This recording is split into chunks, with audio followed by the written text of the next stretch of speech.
Welcome to Restless Killers and Mysteries with Roger Heilig. Today's episode is brought to you by the gripping book, Beyond the Grassy Knoll, How JFK's Death Changed American Society Forever by A.M. Wolfe, available on Amazon and Audible. In this podcast, we explore the most chilling mysteries and enigmatic killers with a conversational and charming tone. Think of it as your intriguing companion on a long drive or a cozy evening in. Today, we're delving into one of the most notorious unsolved mysteries in American history, the haunting tale of the Black Dahlia. So get comfortable, and let's unravel this chilling case together.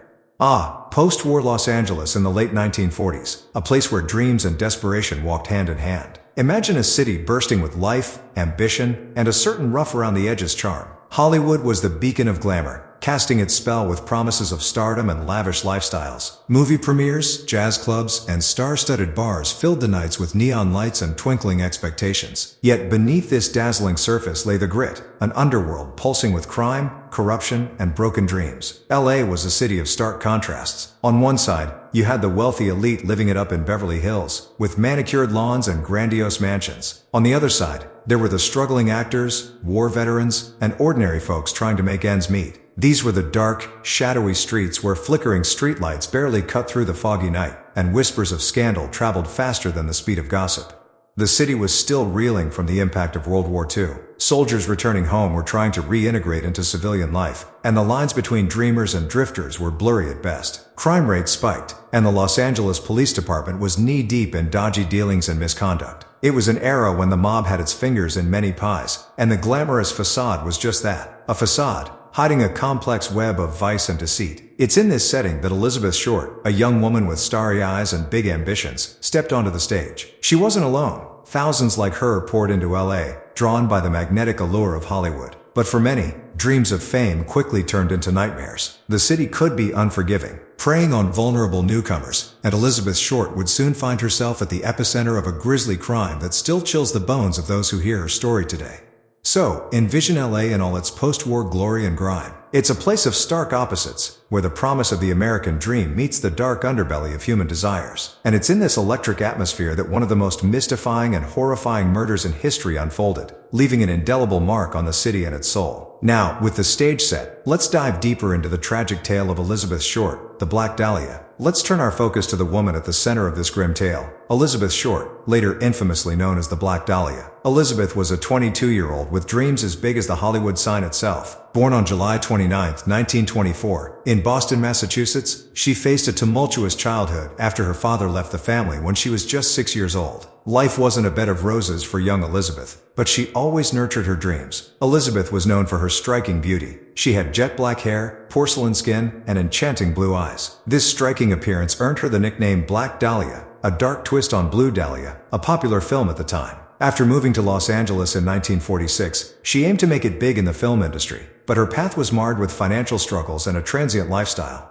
In LA, Elizabeth worked as a waitress and lived in various boarding houses, constantly moving from place to place. Despite her hardships, she was remembered by friends and acquaintances as charming and friendly, although she kept much of her life shrouded in mystery. Her striking appearance and enigmatic personality made her a topic of fascination, even before the tragic events that would etch her name into crime lore forever. Elizabeth's journey towards stardom was abruptly and brutally halted in January 1947. Her dream turned into a nightmare, and she was thrust into the limelight for all the wrong reasons. She left behind a legacy not of film and fame, but of one of the most horrific unsolved crimes in American history. As we delve deeper into the case, it's crucial to remember the human behind the moniker Black Dahlia. Elizabeth was a young woman with aspirations and desires, much like anyone else, but her fate was dramatically altered, making her both a symbol and a cautionary tale in the shadows of Hollywood's golden age. This tragic icon story serves as a grim reminder of the darker side of the quest for fame.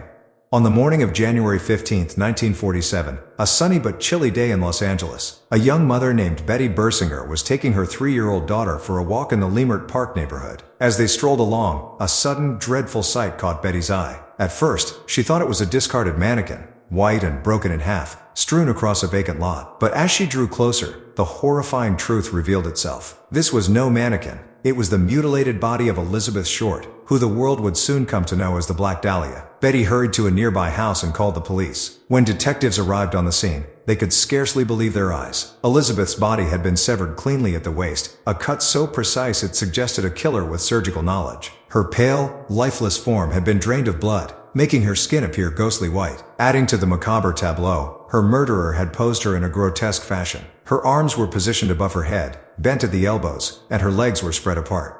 This grisly discovery turned into an immediate media sensation. Reporters swarmed the area, jostling for a better view and eager to sketch the scene with words that would sell papers. Photographs of the crime scene soon appeared in newspapers across America, branding the image of her lifeless body into the national consciousness. The grotesque details of Elizabeth's wounds added layers of horror to the case. Her face had been slashed from the corners of her mouth to her ears, creating what is known as a Glasgow smile. Bruises and lacerations covered her body, hinting at the violent ordeal she may have endured before her death. Amid the spectacle, police quickly cordoned off the area to preserve what little evidence might remain. They scoured the vacant lot and nearby surroundings for clues, but much about the scene left them baffled. Despite the posing, there were no clear signs of a struggle, hinting that she had likely been murdered elsewhere and then placed there.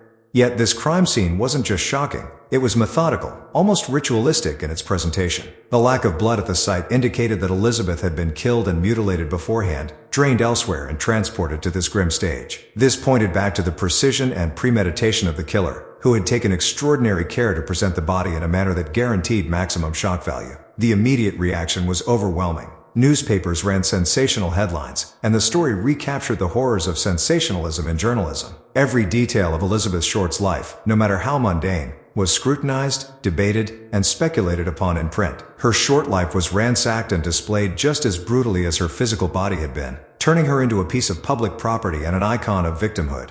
So there it was, stark, violent, unforgettable. The discovery of Elizabeth Short's body sent ripples through 1940s America, turning an ordinary day into a historical moment of infamy. It marked the beginning of one of the most perplexing and sinister chapters in the annals of American crime. Alright folks, let's dive into the heart of the matter. The investigation. The LAPD was thrown headfirst into one of their most complex cases. We're talking about hundreds of suspects and leads to follow up on, and you can imagine the chaos that ensued. Picture it. The moment the news of Elizabeth Short's body discovered in a vacant lot hit the airwaves, the city was in uproar. Everyone wanted to know who could commit such a heinous act. The pressure on the LAPD was immense. They needed results, and they needed them fast. But here's the kicker. The media frenzy was like gasoline on a fire. Now, investigating a murder in those days was nothing like it is now. We're talking phone calls and legwork, not the DNA databases and digital footprints of today. The LAPD formed a task force and began what can only be described as a Herculean effort to catch the killer.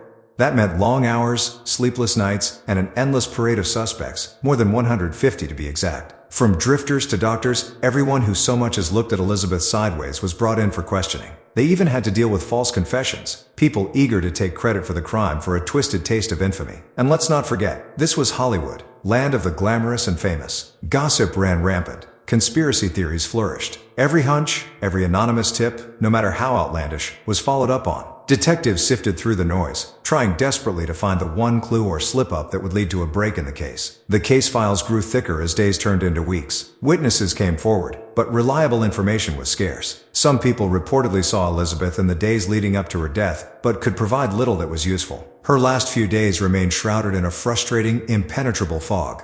One notable suspect was a man named Mark Hansen, a nightclub owner who knew Elizabeth. He had a reputation, a bit shady, but nothing concrete tied him to the crime. Yet his name popped up time and again in connection with her. Perhaps it was his association with the more scandalous side of Hollywood nightlife that kept him under the microscope. And then there were the letters. The Los Angeles Examiner received a series of notes purportedly from the killer. These letters were pieced together from newspaper clippings, a morbid, taunting jigsaw. They contained clues, tantalizing tidbits, yet giving nothing away. A cat-and-mouse game, if you will, that added layers of complexity and frustration to the investigation. Despite their exhaustive efforts, every lead led to another dead end, and every theory spun until it unraveled. As the months passed, the case's profile only grew. It seemed everyone and their mother had a theory about the Black Dahlia, but the puzzle remained, stubbornly unsolved.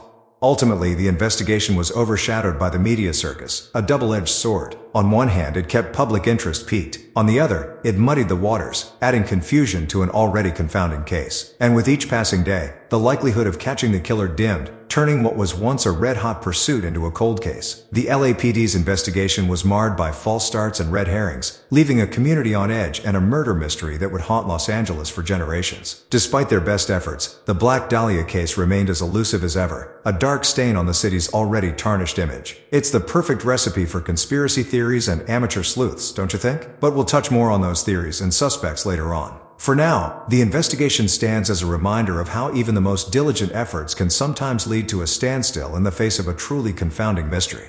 The theories and suspects in the Black Dahlia case. This is where we sink our teeth into the juiciest and most perplexing part of the mystery. For over 7 decades, armchair detectives, seasoned sleuths, and Hollywood screenwriters have all taken a crack at solving this enigmatic crime, but no one has definitively pinned down the culprit. So, who are the prime suspects? And what are the theories that keep this case alive in popular imagination? First up, let's talk about George Hodel. This guy is like the poster child for the creepy, affluent doctor trope. An LA physician with a flair for the bizarre? His own son, Steve Hodel, a retired LAPD detective, believes his father was the Black Dahlia killer. George Hodel had a knack for blending into high society, mingling with the elite while allegedly harboring a dark side that fit the profile of Elizabeth Short's murderer. Steve Hodel's book, Black Dahlia Avenger, outlines a mountain of circumstantial evidence, from cryptic journal entries to a possible connection with surrealist artist Man Ray. Skeptics, however, argue that the evidence isn't ironclad. Interesting, yes, but not conclusive.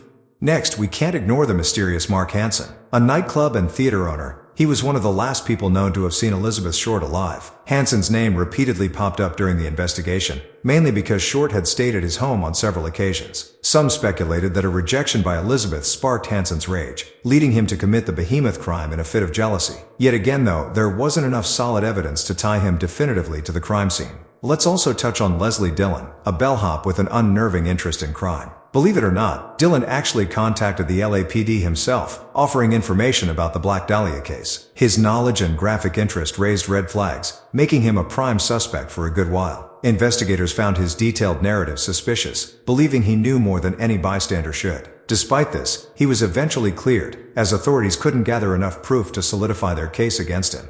What's a good mystery without a wild card? Enter Orson Welles? Yep, the same Orson Welles who gave us Citizen Kane. David Lynch's Mulholland Drive sort of material, right? Some theorists speculate that Welles, with his dark magic tricks and linking to surrealism, could have been involved. They even point to set pieces from Welles' movie projects that eerily resemble the crime scene. It's a tantalizing theory, but without solid evidence, it remains more Hollywood lore than criminal fact. Finally, let's discuss the more outlandish theories. How about the idea that it was an elaborate cover-up involving multiple highly placed individuals in LA society? Some believe a network of affluent, influential people was involved, concocting an intricate plan to silence Elizabeth Short. The femme fatale meets high society drama is ripe for tabloid fodder, but alas, consistent evidence and credible witnesses are sorely lacking.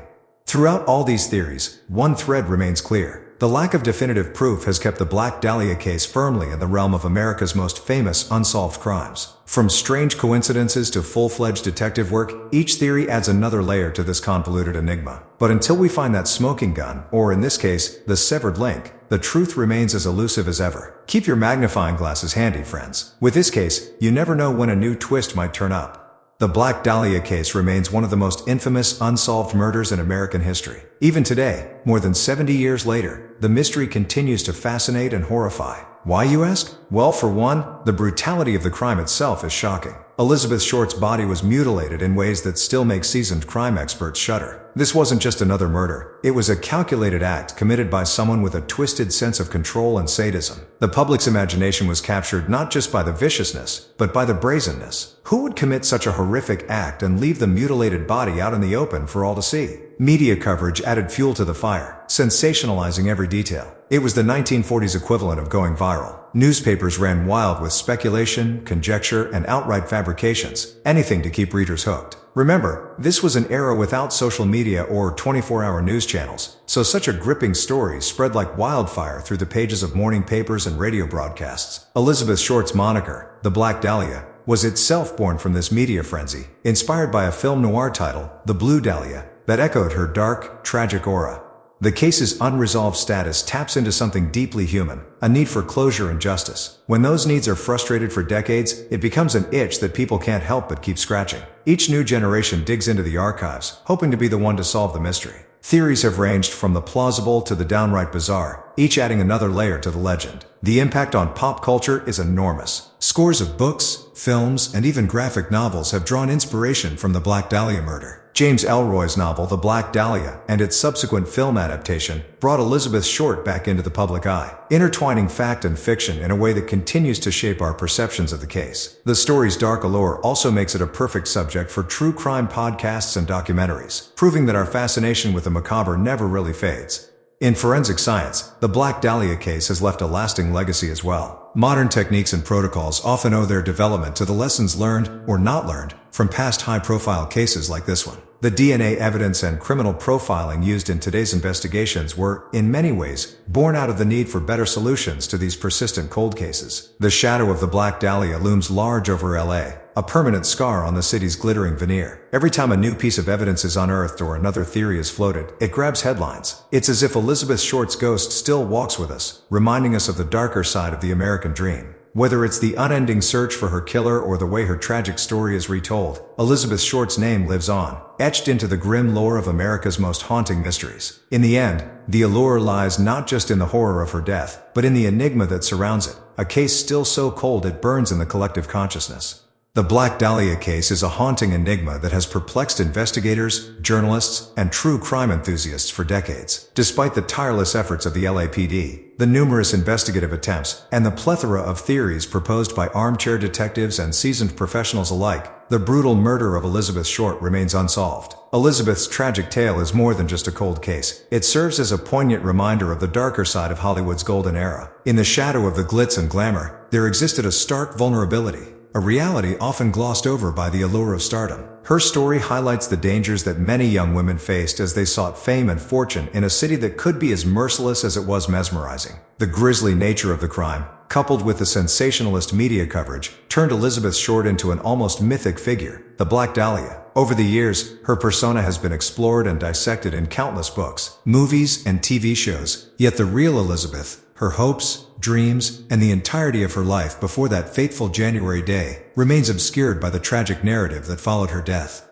Elizabeth's untimely demise catalyzed changes in forensic techniques and investigative practices, and it continues to spark conversations about media ethics and the impact of public fascination with true crime. While the true identity of her killer remains hidden among the shadows and whispers of the past, the Black Dahlia case endures as one of the most compelling mysteries in American criminal history. In reflecting upon the tragic case of Elizabeth Short, we are reminded of the human element at the heart of this chilling story. A young woman full of promise, whose life was brutally cut short, deserves to be remembered not just for the grisly details of her death, but for the person she was and the dream she held. So, as another chapter in the annals of unsolved crimes, the Black Dahlia remains a poignant reminder of the fragility and unpredictability of life, lingering as a somber echo of Hollywood's glittering yet perilous allure. Until next time, keep the quest for truth alive, and remember that behind every mystery, there is more than meets the eye.